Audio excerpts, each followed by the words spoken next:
नक्कीच आज आपल्या दापोलीकरांसाठी एक आनंदाचा क्षण जो सुवर्णाक्षरांनी दापोलीत नक्कीच लिहिला जाईल.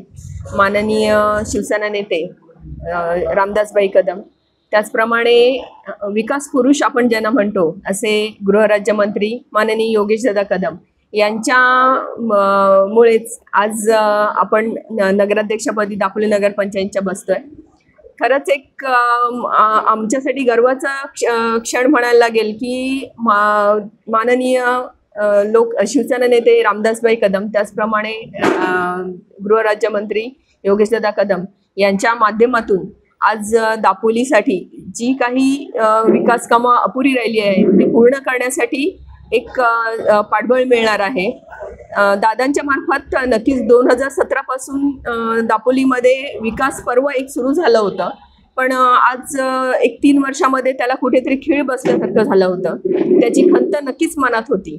कुठून तरी असं वाटत होतं की एवढा विकास, एवढा निधी ज्या व्यक्तीने दापोलीसाठी आणला, एवढी तळमळ आहे त्यांच्याबद्दल असं का घडावं, पण कुठेतरी खरंच न्याय मिळाल्यासारखं झालंय आज असं वाटतंय दापोलीच्या जनतेला पण आणि पूर्ण शिवसेना परिवार तसंच महायुतीतील सर्व पदाधिकारी, त्याचप्रमाणे सर्व शिवसैनिक पदाधिकारी यांच्या वतीने मी माननीय शिवसेना नेते रामदासभाई कदम, त्याचप्रमाणे गृहराज्यमंत्री योगेशदादा कदम यांचे नक्कीच आभार मानेन आणि नेहमी ऋणी राहीन की त्यांनी आम्हाला दापोली शहराच्या विकास कामामध्ये एक हातभार लावण्याची संधी दिली.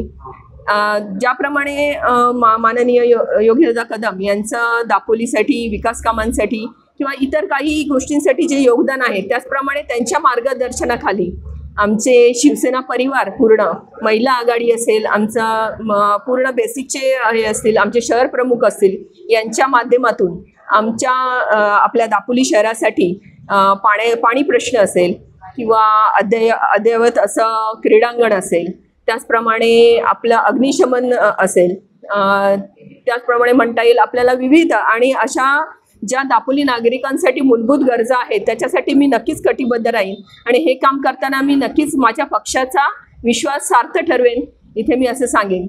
त्याचप्रमाणे हे विकास काम करताना मला नक्कीच शासन आणि प्रशासन, दापोली नगरपंचायत कर्मचारी यांचीही साथ चांगली लाभेल. याआधीही मला त्यांनी कुठेही कामामध्ये अपुरं करून दिलं नाही, पण यापुढेही त्यांची साथ चांगली लाभेल. त्याचप्रमाणे त्यामध्ये मुख्य प्रशासनाचे, शासनाचे मुख्याधिकारी यांनीही आमच्या दापोलीच्या नागरिकांसाठी आपल्या दापोलीसाठी एक विश्वास निर्माण करावा आणि आपुलकीने, तेवढ्याच आपुलकीने काम करतील अशी मी अपेक्षा बाळगते.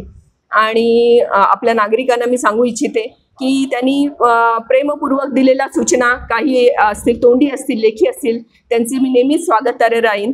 त्याचप्रमाणे या खुर्चीवरती मान दिलेल्या माझे सर्व नगरसेवक, दापोली नगरपंचायत सहकारी, महायुतीतील पदाधिकारी असतील आणि माझ्या सर्व शिवसैनिक असतील, दापोलीतील सर्व नागरिक असतील, जे मागच्या टर्मपासून जे माझ्यावरती जे आशीर्वाद लोकांचे आहेत, मी कुठेही ज्याप्रमाणे आज माननीय रामदासभाई कदम यांनी शिकवण घालून दिली आहे आम्हाला की 60% समाजकारण आणि 40% राजकारण, त्याचप्रमाणे आपण आतापर्यंत चालू ठेवलेलं आहे. त्याचप्रमाणे यामध्ये माझ्या कुटुंबाचा, माझे स्वर्गवासी सासरे, त्याचप्रमाणे माझ्या सासूबाई, त्याचप्रमाणे माझे पती शशांकजी घाग, माझी 2 मुलं, माझे पूर्ण माहेरचे आजोळचे सगळे आंबरे कुटुंबीय, त्याचप्रमाणे माझे वडील डॉक्टर श्री सूर्यकांत मामुणकर आणि स्वर्गवासी माझी आई, माझी मावशी, माझे आजोबा स्वर्गवासी दत्ताजीराव आंबरे, त्याचप्रमाणे माई यांच्या स्मृतिस्मरण करून मी आज सगळ्यांचे आशीर्वाद आज माझ्या पाठीशी आहेत. तर खरंच मी दापोली शहरासाठी काहीतरी एक वेगळा पॅटर्न सगळ्यांसमोर निर्माण करेन असं मी माझ्या शिवसेना परिवारातर्फे आज इथे सांगू इच्छिते.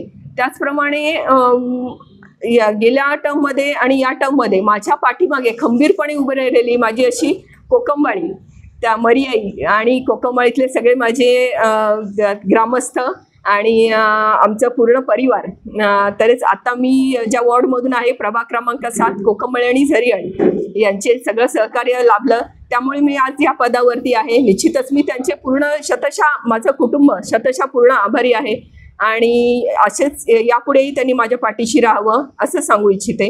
आणखी थोडक्यात सांगायचं म्हणजे माननीय गृहराज्यमंत्री यांनी या 3 वर्षापूर्वी जो एक पक्षवाढीसाठी निर्णय जो घेतला त्याच्या मागे आम्हाला आता अभिमान वाटतो की आम्ही त्यांच्या मागे उभी राहिलो.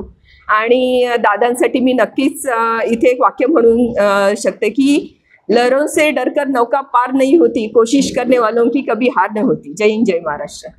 टाइम्स डिजिटलला लाईक करा, शेअर करा, सबस्क्राईब करा आणि बेल आयकॉन दाबायला विसरू नका.